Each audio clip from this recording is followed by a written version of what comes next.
छोटा पैसा मत लेके आओ मार्केट में। सेलिंग में तो ऐसे नहीं आएगा, बाइंग में भी मत लेके आओ।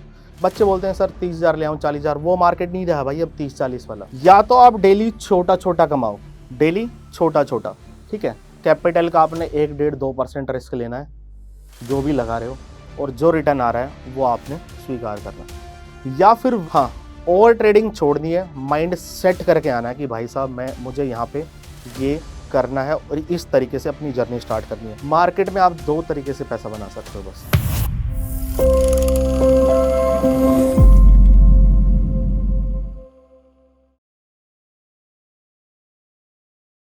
हाँ जी, नमस्कार, मैं संदीप दहिया। स्टार्टिंग करता हूँ अपनी जर्नी से। मैं हरियाणा के एक छोटे से विलेज में मेरा जन्म हुआ है, और फिर 3 क्लासेस मैंने गाँव से पढ़नी स्टार्ट की और अपने टाउन में जाता था, जो गाँव के पास एक टाउन था, वहाँ से मेरी स्कूलिंग स्टार्ट हुई। फिर पिताजी ने 3rd क्लास में मेरे को हॉस्टल में डाल दिया। 3rd क्लास से लेके 12th क्लास तक मैं हॉस्टल में रहा, जो कि घर पे आता था मैं ओनली 28 डेज़ समर वैकेशन में। तो हॉस्टल से जर्नी स्टार्ट हुई भाई, 12th की, फिर चले गए कॉलेज में, ग्रेजुएशन किया, फिर ग्रेजुएशन में बीकॉम ऑनर्स की, फिर एमकॉम की, बीएड की, एलएलबी किया, चंडीगढ़ गए, एलएलबी बीच में ड्रॉप किया, साथ-साथ मैंने बीएड की। क्योंकि मेरे को पता लग चुका था भाई साहब, पिताजी कहते थे नहीं लॉयर बनना है, लॉ करना है, लॉ करना है। तो इंटरेस्ट था बट इतना नहीं बन पाया। फिर मेरे को पता था कि पता लग जाता है बंदे को खुद, मतलब आपके जो सराउंडिंग्स होती हैं वो भी बता देते हैं, और खुद भी आपको फ़ील हो जाता है कि मेरे को अपनी बात किसी को समझाने में कोई तकलीफ़ नहीं होती, और बहुत अच्छे से कन्वे करता हूँ मैं अपना मैसेज। तो किसी ने मेरे को कहा भी भाई आप अच्छे टीचर बन सकते हो। तो भाई मेरी शुरुआत हो जाती है, बीएड करने लग जाता हूँ मैं चंडीगढ़ से। लॉ को मैं ड्रॉप कर देता हूँ। फिर मैं बीएड करते-करते बीएड मेरी ख़त्म हो जाती है, और मैं बीएड करते-करते ट्रेडिंग शुरू कर देता हूँ। फिर एक चंडीगढ़ में एक स्कूल में मेरी इंटर्नशिप लगती है, और वहाँ पे मैं पढ़ाना स्टार्ट कर देता हूँ। फिर थोड़ा-सा कुछ चलता है ऐसे ही स्कूल में, और मेरी वहाँ से स्टडी कंप्लीट हो जाती है। फिर घर वाले कहते हैं अब तेरे को चंडीगढ़ नहीं रहना, चंडीगढ़ छोड़ना पड़ेगा। तो घर वालों ने चंडीगढ़ छुड़वा दिया। तो फिर मैं चला जाता हूँ गुड़गाँव, सुनील के पास रहने। तो मैं और सुनील गुड़गाँव रहने लग जाते हैं। सुनील जॉब करता था अपोलो में, और मैं टीचिंग करने लग गया भाई गुड़गाँव के एक स्कूल में। बहुत अच्छा स्कूल है, 4-5 ब्रांच है उनकी गुड़गाँव में। आज गुरुग्राम है, पहले गुड़गाँव होता था। उस दौरान हमने ट्रेडिंग स्टार्ट की, दोनों भाइयों ने बातचीत करके, और सुनील ने काफ़ी कुछ बताया, जाके आप उसका भी वीडियो देख सकते हो, जो स्टॉक पे ही है। जो सुनील ने बताया कि भाई एक साथी होना चाहिए। देखो मैं बताता हूँ आपको बिल्कुल फैक्ट, आपका साथ आपका ब्लड दे सकता है बस भाई। वो कहते हैं ना, अपना मारेगा तो छाँव में डालेगा। जो आप सोचते हो कि मैं घर पे नहीं हूँ, घर को कौन सँभालेगा? आपकी तरह आपके घर को आपका फादर, आपका ब्रदर, आपकी सिस्टर सँभाल सकती हैं, बाकी कोई भी नहीं भाई। दोस्त भी सँभाल सकता है, पर दोस्त उस लेवल तक नहीं सँभाल पाएगा जिस लेवल पे एक भाई साथ खड़ा हो जाएगा। तो सबसे पहले मैं एक मैसेज देना चाहता हूँ भाई, अगर किसी भी भाइयों की लड़ाई हो रखी है, तो भाई फ़ोन उठाओ और कॉल लगाओ यार। लेट मत हो भाई, फ़ोन करो। भाई, भाई होता है, भाई बा होता है, बाजू होता है भाई, ठीक है? जो कुछ नहीं कर सकता यार, भाई साथ में खड़ा हो ना, फ़तेह कर देंगे, क्या पता क्या हो जाता है। फिर हमारी ट्रेडिंग जर्नी स्टार्ट होती है भाई, और हम आ जाते हैं ट्रेड विद सुनील के नाम से मार्केट में। बहुत प्यार मिला, बहुत प्यार मिला, बहुत प्यार मिला भाई, बहुत प्यार मिला, और अच्छा रहा सब कुछ। सिखाने का कोई प्लान नहीं था, सुनील भाई ने बताया, प्रेशर आया बच्चों का, सिखाने आ गए। प्यार के साथ-साथ हेट भी मिलता है, वो तो मुफ्त में मिलता है, सबको मिलता है, वो तो हम हर फील्ड में मिलता है हेट। तो भाई साहब आज तक हमने किसी ने कुछ भी बोला हो हमें, हमने कुछ भी रिप्लाई नहीं दिया, किसी का भी। बाद में ही ठीक हो गया। कुछ बंदे ऐसे थे जो बोलते थे खिलाफ, और वो कहीं इवेंटों में मिलने लगे, फिर भाई नमस्ते, नमस्ते, नमस्ते, ऐसे-ऐसे ऐसे भी बहुत हुआ। मेरे ख्याल से उनको फ़ील हुआ होगा यार, ये हमारा बड़प्पन है भाई, ठीक है? किसी को गलत मत बोलो, चलते चलो, चलते चलो, चलते चलो, ऊपर बैठा है, देख रहा है, वही सब कुछ है। आ जाते हैं भाई फुल फ्लेज, जो भाई ने बताया, मेरे ख्याल से मेरे को बताने की ज़रूरत नहीं है, जॉब छोड़नी पड़ी ट्रेडिंग के लिए, जॉब छोड़ दी। क्योंकि मुझे पता था कि मेरे को क्या करना है, मेरे को भी जॉब छोड़नी थी, तो मैं जॉब छोड़ के बैठता हूँ, ट्रेडिंग कर रहा हूँ। अगर मैं इस लाइन में सक्सेस नहीं होता, तो भाई मेरे पास डिग्रीज़ हैं, मेरे पास कैपेबिलिटी है, मैं कहीं भी दूसरे स्कूल में जॉइन कर लूँगा। और साथ-साथ मेरा इंस्टीट्यूट चलता था, जो कि 120 बच्चे मेरे पास पहले से थे, ट्रेडिंग के नहीं थे, ट्यूशन पढ़ने आते थे। तो 2 टीचर और हायर कर रखी थी मैंने। तो मिशन एजुकेशन के नाम से मेरा ट्यूशन सेंटर चलता था, जो मैं घर पे ही चलाता था। उसी बोर्ड पे जहाँ पे आपने बेसिक सीखा है ट्रेडिंग का। वहाँ से मेरी अच्छी खासी इनकम होती थी भाई। और ये एक रीज़न ये भी था पॉज़िटिव मेरा कि अगर मैं जॉब छोड़ दूँगा कोई बात नहीं, 30-35 हज़ार रुपए की जॉब छोड़ रहा हूँ, तो मेरे पास 80,000 सवा लाख के ट्यूशन्स होते थे। वो एक हर टीचर को पता है, 80 और सवा मैंने क्यों बोला? छुट्टियों के टाइम पे डाउन हो जाते हैं ट्यूशन सेंटर और बाद में एग्ज़ाम्स के टाइम पे बढ़ जाते हैं। तो सर्वाइवल में कोई दिक्कत नहीं थी। सुनील का ये था कि भाई चलो एक सुनील की जॉब मैं इसलिए नहीं चाहता था कि वो छोड़े, क्योंकि उसका हर साल प्रमोशन होता था और वो अपोलो फार्मेसी में था। बढ़िया कंपनी थी, बढ़िया जॉब थी। तो मुझे ये था कि कभी इसको दोबारा ना मिले कोई ऐसी जॉब। सब रहा भगवान की कृपा रही और ट्रेडिंग में आ गए भाई और जर्नी स्टार्ट कर दी। बस ये था कि दोनों भाई अपना बातचीत करते रहे, लॉसेस में भी साथ रहे, प्रॉफिट में भी साथ रहे, प्यार भी रहा। बहुत सारे आज भी पूछते हैं यार, जैसे कि अब हमारा एक पुराना घर था, एक छोटा-सा नया घर बना लिया हमने। जैसे ही हमने शिफ्ट किया, वीडियो डाल दी घर शिफ्ट करने की। मैं नए घर में था सामान उतरवाने के लिए, तो सुनील पुराने में लोड करा रहा था। तो उस वीडियो में मैं नहीं आया, तो बहुत सारे रिश्तेदारों ने पूछा कि अलग हो गए। खुशी होती है बहुतों को अगर अलग हो गए। तो मेरे से अलग पूछा, सुनील से अलग पूछा। शिफ्ट होने के बाद हमने डिस्कस किया, मैंने कहा यार उसने पूछा, उसने पूछा। तो भाई साहब दुनिया वेट करती है कि कब आपके पिलर लड़खड़ाएँगे। लड़खड़ाना नहीं है, अलग नहीं होना है पहली बात तो। थोड़ा बहुत लेडीज़ में डिस्प्यूट होता हो किसी के घर में, हमारे में तो वो भी नहीं होता, तो भी भाई सँभाल के रखो, भाई, भाई होता है। इस तरह से हमारा चैनल बन गया भाई ट्रेड विद सुनील, 15 लाख लोगों का प्यार, तो 15,000 हेट भी मिले होंगे। ठीक है? वो तो वीडियो में अब भी मिल सकते हैं भाई, कमेंट कोई भी कर सकता है, ठीक है? पॉज़िटिव भी कर सकता है, नेगेटिव भी कर सकता है। तो ऐसे आके जॉब छोड़ दी, ट्यूशन सेंटर बंद करने का बिल्कुल मन नहीं था यार, क्योंकि बच्चों से कनेक्टिविटी बहुत प्यार था। मैंने ट्यूशन सेंटर बंद किया भाई, होम ट्यूशन भी चलाता था। बच्चे जहाँ जहाँ मैं पढ़ाता था, उन बच्चों की परफ़ॉर्मेंस बहुत डाउन हो गई 3 से 4 महीने में, उनके पेरेंट्स घर आने लग गए। गुड़गाँव में भी मैं होम ट्यूशन पढ़ाता था। उनके पेरेंट्स सर नहीं आ जाओ ना सर आ जाओ। मैंने कहा जी अब बहुत दूर चले हैं, अब मुड़ गए हैं, आपको टीचर दूसरा बता दूँगा, आप वहाँ पे कर लेना। तो टीचिंग से मेरा बैकग्राउंड रहा है, इसलिए मैं हर वीडियो में हैशटैग डालता हूँ एजुकेटर, ट्रेडर से पहले एजुकेटर। तो एजुकेशन ही यहाँ पे दे रहा हूँ मैं तो भाई, आपको। जो आपने मेरा चैनल देखा था फाइनेंस फेस और यूट्यूब पे, टोटली एजुकेशन बेस्ड है। तो यहाँ पे भी सिखाने के मकसद से आ गया हूँ। हमें पता है लर्निंग ना कंटीन्यूअस प्रोसेस होता है।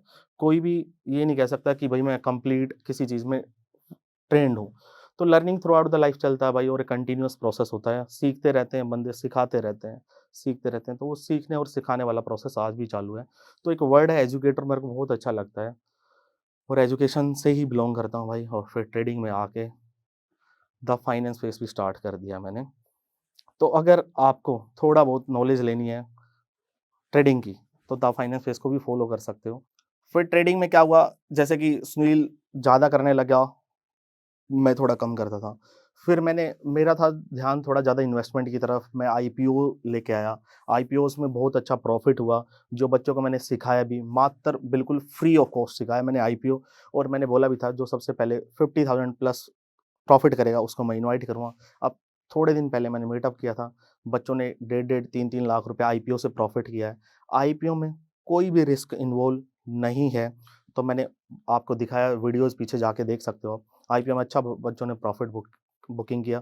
फिर मैंने ऑप्शन में आपको बोला कि भाई ऑप्शन में ज़्यादा प्रॉब्लम क्या आ रही थी, सर प्रॉफ़िट होता है, डेली होता है, शाम तक होल्ड नहीं कर पाता हूँ।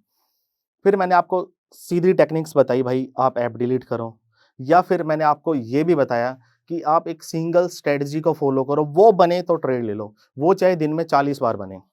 तो कोई भी स्ट्रैटेजी आप फ़ॉलो करते हो, वो दिन में 1-2 बार ही बनती है, तो उससे क्या होगा, आप सिर्फ़ 1 या 2 ट्रेड ही कर पाओगे, ओवर ट्रेडिंग बंद हो गई है। मैंने बच्चों से पूछना स्टार्ट किया, कनेक्ट करना स्टार्ट किया कि सर अब जो आप हमें सिखा रहे हो ईएमए बेस्ड जो चीज़ें सिखा रहे हो, उन पे अच्छा फीडबैक आ रहा है और हमारी ओवर ट्रेडिंग लगभग बंद हो चुकी है। जो कि जिसकी ओवर ट्रेडिंग बंद हुई है, जो ईएमए से प्रॉफ़िट कर रहा है, यहाँ पे कमेंट ज़रूर करना इस वीडियो में और वीडियो को ज़रूर शेयर करना। तो मैं हमेशा एक चीज और बोलता हूं, देखो अगर आप कुछ भी काम करना चाहते हो तो भाई साहब बहुत सारा बर्डन लेके आपसे नहीं होगा। फ्री माइंड होके आपको क्या करना है, सुनील भाई ने भी बताया कि एक या दो लोगों को फॉलो करो। फॉलो करने का मतलब ये नहीं कि आप उनको मत देखो, इन्फ्लुएंस हो किसी से भी। अगर कोई भी स्ट्रेटजी आपको किसी की फॉलो करनी है तो उसको करो, और उसको पहले बैक टेस्ट करो और लाइव मार्केट में टेस्ट करो। अगर आपने 42 डेज तक उसको लाइव मार्केट में टेस्ट कर लिया और आपने देख लिया कि इसका इतना रेशो है प्रॉफिटेबल होने का, और उसी चीज पे आप ट्रेड करते हो, तो मेरे ख्याल से आपको लॉस नहीं होगा। ये चीज मैंने आपको समझाने में 1 महीना लगाया। पूरे 1 महीने में, पूरे अक्टूबर और नवंबर में मैंने आपको ये चीजें सिखाई। दिसंबर में रिजल्ट बहुत अच्छा आया। मैं कभी नहीं बोलता भाई मेरे को फॉलो करो, मैं कहता हूँ किसी की भी स्ट्रेटजी। और जब आप चार्ट के सामने बैठना स्टार्ट करते हो तो जो स्ट्रेटजी पे आप काम कर रहे हो वो तो आपको दिखती है, और आपको बहुत सारी चीजें दिखने लग जाती हैं। बहुत सारे बच्चे कहते हैं सर मैंने एक स्ट्रेटजी बना रखी है, मैंने ये कर रखा है, मैं भी शेयर करना चाहता हूँ। वो कैसे हुआ? वो चार्ट देखने से। हमेशा हम एक बात बोलते हैं, अगर आपको कुछ भी नहीं आता भाई साहब, तो चार्ट खोल के बैठ जाओ 9:15 से 3:30 तक। अगर एक हफ्ता भी बैठ जाओगे तो अगले हफ्ते, अगले वीक में आप ये बताने लग जाओगे मार्केट इधर से इधर जा सकता है। जैसे मैंने एक स्ट्रेटजी आपको सिंपल सी बताई थी, बड़ा गैप अप और गैप डाउन। बड़े प्यार से मैंने समझाया था पहचान मीडिया पे। तो जो पहचान मीडिया के इवेंट में थे वो भी कमेंट करना। मैं दोबारा बता रहा हूँ, जब भी मार्केट बड़ा गैप अप और गैप डाउन खुलता है, बड़ा गैप अप गैप डाउन मतलब 250 पॉइंट या उससे ज्यादा गैप अप और गैप डाउन, तो पहली 5 मिनट हमें वेट करना है। कैंडल देखना बन कैसा रहा है। मान लो गैप डाउन खुला है 300 पॉइंट और एक अच्छी बुलिश कैंडल बनती है, तो लॉजिक क्या है भाई साहब? गैप डाउन खुला है मार्केट, गैप डाउन खुलने के बाद भी सेलर्स मार्केट में नहीं आ रहे, कौन आ रहा है? बायर आ रहे हैं, एक बुलिश कैंडल बन रही है।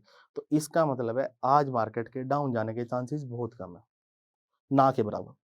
मार्केट अपसाइड रहेगा। क्यों ऐसा होता? क्यों? जैसे मान लो कि गैप अप खुलता है, गैप अप खुलने के बाद 400 गैप अप खुलने के बाद रेड कैंडल बनता है, तो सेलर्स एक्टिव होते हैं। गैप अप खुलने के बाद भी बायर नहीं आ रहा, तो मार्केट ऑब्वियसली नीचे आएगा।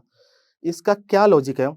इसका एक सिंपल सा लॉजिक है मेरे भाई, कि जो प्रीवियस होल्डिंग्स होती हैं उनके एसएल हिट हो चुके हैं। जब 250-300 पॉइंट के गैप अप गैप डाउन खुलते हैं ना, तो उनसे पोजीशनें मैनेज नहीं होती, मैनेज करके चलते हैं पिछले डे की क्लोजिंग से और ओपनिंग से। तो एक बड़ा गैप अप गैप डाउन खुलता है तो बहुत सारे एसएल होते हैं, पोजीशनें निकलती हैं, नहीं बनती है वहां पे। तो आज बिल्कुल मैं रियलिटी बता रहा हूं आपको, मार्केट में आप दो तरीके से पैसा बना सकते हो बस। पहले तो मैंने बता दिया, सेफ बनाना तो आईपीओ करो भाई, कोई दिक्कत नहीं है उसमें। आईपीओ के मेरे बहुत सारे स्टूडेंट्स हैं, वो इस वीडियो में बता देंगे कितना क्या कमाया है। अब आपको मैं दो तरीके बता रहा हूं मार्केट से पैसा कमाने के। या तो आप डेली छोटा छोटा कमाओ, डेली छोटा छोटा, ठीक है। कैपिटल का आपने 1-1.5-2% रिस्क लेना है, जो भी लगा रहे हो, और जो रिटर्न आ रहा है वो आपने स्वीकार करना। या फिर वेट करो लेवल्स का बड़े शॉट मारने के लिए। अब बड़े शॉट मारने के भी मैंने आपको बहुत सारे तरीके बता रखे हैं यूट्यूब पे भी। अब टाइम आ गया बड़े शॉट दिखाने का। अब मैं बड़े शॉट दिखाने बहुत जल्दी आ रहा हूं भाई साहब, बहुत जल्दी बड़े शॉट दिखाने आ रहा हूं। और आप लोगों का प्यार और भगवान ने साथ दिया तो दोबारा यहां पे आऊंगा बड़े शॉट दिखाने। बड़े शॉट 222 पे मैंने आपको बता रखे हैं भाई साहब, कि मार्केट में ट्रेंड एनालाइज करो कि ये लेवल है, यहां से अगर जाएगा तो यहां तक जाएगा, बस वो शॉट मारने का दिन है। उस दिन का वेट करो, वो 10 दिन में आए, 15 दिन में आए, मंथ में आए, 2 मंथ में आए, वहां बड़े शॉट लगते हैं। या फिर छोटा छोटा पैसा बनाओ। अगर ये डेली की अगर आप 3 या 4 ट्रेड भी करते हो तो इट्स ओवर ट्रेडिंग मेरे भाई, ये बंद कर दो। छोटा पैसा मत लेके आओ मार्केट में। सेलिंग में तो ऐसे नहीं आएगा, बाइंग में भी मत लेके आओ। मैं हमेशा, बच्चे बोलते हैं सर 30,000 ले आऊं, 40,000, वो मार्केट नहीं रहा भाई अब 30-40 वाला। अगर आप 40,000 लेके आ रहे हो, उसको जीरो कर रहे हो, 5-6 महीने बाद फिर 30 लेके आ रहे हो, जीरो कर रहे हो, फिर 20 लेके आ रहे हो, ऐसे पता लगता है आपने लाख सवा लाख गवा दिया छोटा छोटा करके। इससे अच्छा एक नो थोड़ा सा ठीक ठाक सा फंड आप एक बारी लेके आओ और फिर शुरू करो। हाँ, ओवर ट्रेडिंग छोड़नी है, माइंड सेट करके आना है कि भाई साहब मुझे यहाँ पे ये करना है, और इस तरीके से अपनी जर्नी स्टार्ट करनी है। जो छोड़ चुका है ट्रेडिंग, और मैं हमेशा बोलता हूँ जो 1-2 लाख रुपए के लॉस में है ऑप्शन बाइंग या सेलिंग में, भाई साहब दिक्कत ही मत लो, आईपीओ शुरू कर दो 1 साल के अंदर, कवर है। आईपीओ ज़्यादा कैपिटल की ज़रूरत नहीं है, मेन बोर्ड वाले आईपीओज़ मैं बोलता हूँ आपको 15,000 रुपए से आप अप्लाई कर सकते हो, 14 से 15। तो अपने फैमिली में 5-6 मेंबर होते हैं, तो 1 लाख रुपए की कैपिटल से आप आईपीओज़ लगाना शुरू कर सकते हो। मेरे ख्याल से 0% रिस्क है आईपीओज़ में। बाकी अपने फाइनेंशियल एडवाइज़र से ज़रूर बात कर लेना भाई एक बार आईपीओ लगाने से पहले भी, ठीक है? कभी कोई यहाँ वीडियो बनाए मेरे, ठीक है? मेरे को बहुत डर लगता है बीइंग ए एजुकेटर। अगर आप किसी ट्रेडर के अपोजिट वीडियो बना रहे हो भाई साहब, वो झेल लेगा। मेरा एजुकेशन से बैकग्राउंड है भाई साहब, हमसे वैसे नहीं झेला जाएगा। क्योंकि हम जब स्कूल में पढ़ाते थे, स्टाफ रूम में जाते थे, तो सब एक होते थे। अब क्या है, ये कम्युनिटी बँट चुकी है भाई। अब वो उसकी बुराई करता है, वो उसकी बुराई करता है। हमने कभी नहीं सीखी, ना बैकग्राउंड रहा। तो आप भी अगर ये काम करते हो तो भाई साहब छोड़ दो, अच्छे कामों पे आ जाओ, ठीक है? तो ये चीज़ें थी भाई सारी जो मैं आपको बताना चाहता था। क्या आप चाहते हो कि मैं दोबारा यहाँ पे आऊँ, बड़े शॉर्ट्स दिखाने? तो भाई साहब सपोर्ट ज़रूर करना। ये वीडियो चलनी चाहिए यार, मेरे को थोड़ा लगता है ना। ठीक है भाई, thank you very much. Sandeep Dahiya भाई, फाइनेंस।